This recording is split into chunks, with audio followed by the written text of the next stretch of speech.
Aujourd'hui, l'humanité doit faire face à un véritable défi, assurer notre approvisionnement en énergie.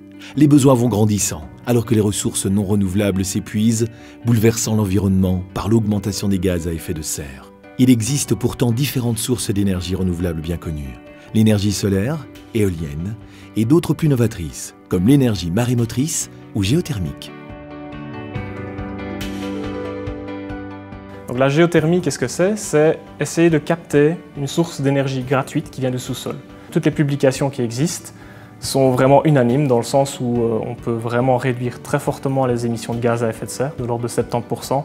On peut aussi réduire très fortement les besoins en énergie primaire, mais aussi de l'ordre de 70%. Si aujourd'hui, on a les moyens de produire de l'électricité, de la chaleur et de l'hydrogène, stocker durablement ces trois formes d'énergie reste un défi.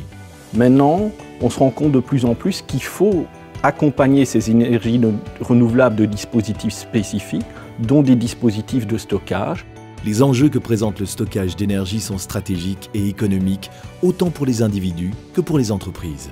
On parle toujours beaucoup de stockage à petite échelle, maisons, voitures et autres, mais il y a le stockage à grande échelle. Là, on parle des projets, des centaines de mégawatts ou qui dépassent le gigawatt, par exemple.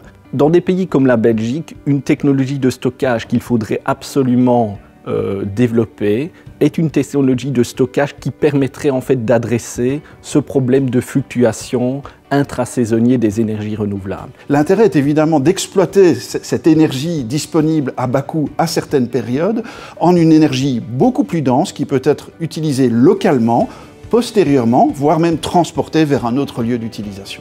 Développer des capacités de stockage qui transformeraient en fait l'électricité en des combustibles liquides lorsqu'il y a trop d'électricité produite et qui retransformeraient ces combustibles liquides en électricité lorsqu'il y en a trop peu, comme c'est souvent le cas en hiver. Si tout le monde est conscient des développements à réaliser en matière de stockage d'énergie, encore faut-il pouvoir convaincre les divers acteurs du marché.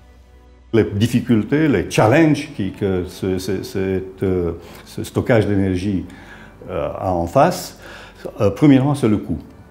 Il reste encore des technologies qui sont relativement chères et le coût représente un des principales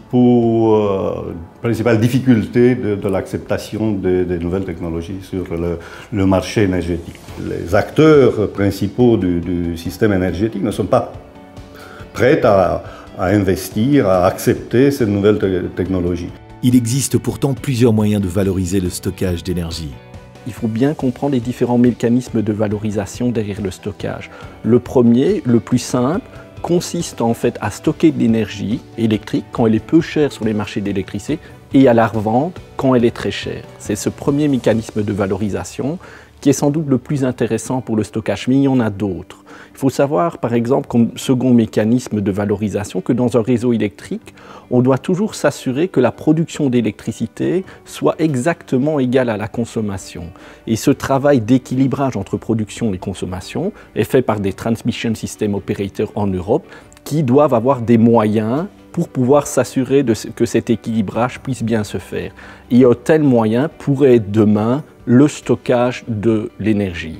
Alors, dans tous les cas, quelle que soit la voie, il y a bien création d'une nouvelle chaîne de valeur qui est susceptible de couvrir les frais d'investissement et de fonctionnement. Comme troisième mécanisme de valorisation, on pourrait très bien imaginer utiliser le stockage pour régler en fait des problèmes de congestion ou de surtension qui ont lieu sur les réseaux, principalement les réseaux de distribution, et ce lié au fait que de plus en plus d'énergies renouvelables sont connectées à ces derniers. Puis il y a la fiabilité, la sécurité, évidemment l'impact sur l'environnement, et en fin de compte, c'est l'acceptation industrielle. La question du stockage massif et efficace de l'énergie est en train de devenir tout à fait capitale et mobilise les chercheurs et les industriels européens depuis quelques dizaines d'années déjà.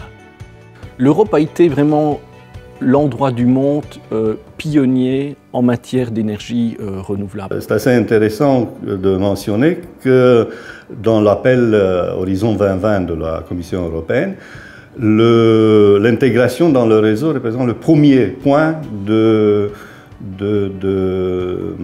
l'appel au projet dans le domaine du stockage énergétique. On peut vraiment dire que les énergies renouvelables sont nées en Europe. L'Europe n'est très certainement pas à la traîne, notamment quand on regarde les pays qui nous entourent.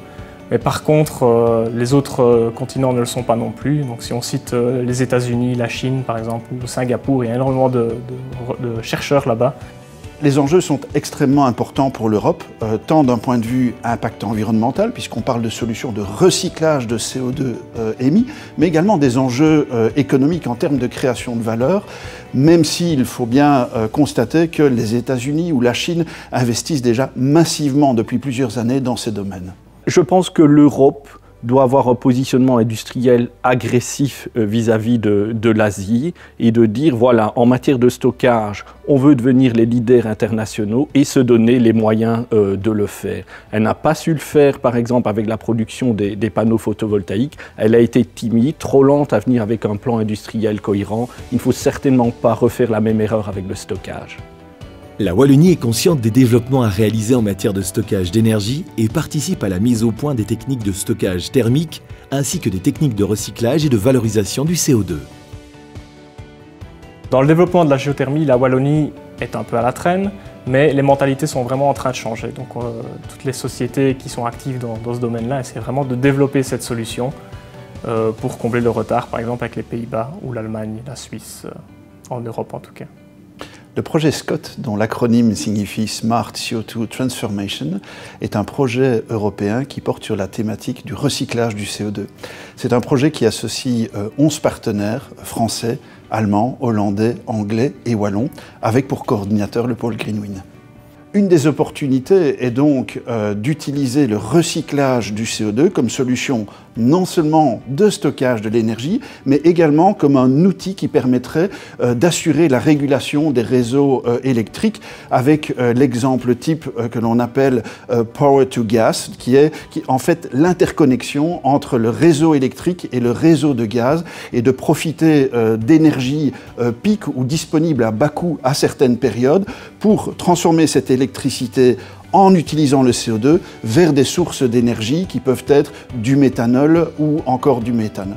Pour être concret, il y a plusieurs modèles qui existent, ou qui coexistent, ou en tout cas qui sont envisagés, mais un des modèles qui peut-être illustre le mieux ça est d'imaginer une éolienne offshore qui permettrait d'utiliser l'électricité au moment de périodes de forte production, d'utiliser cette électricité pour assurer l'hydrolyse de l'eau, produire de l'hydrogène. L'hydrogène, à son tour, par une cascade de réactions avec le CO2, avec le dioxyde de carbone, aboutirait ainsi à la production de méthane ou encore de méthanol. Jusqu'à présent, beaucoup d'investissements ont été réalisés dans les techniques dites de CCS, Carbon Capture and Storage, qui vise à capturer le carbone et le stocker dans les couches géologiques, avec l'inconvénient majeur dans ces cas-là qu'il n'y a pas de modèle économique et donc il n'y a pas de moyens de financement des investissements et des frais de fonctionnement.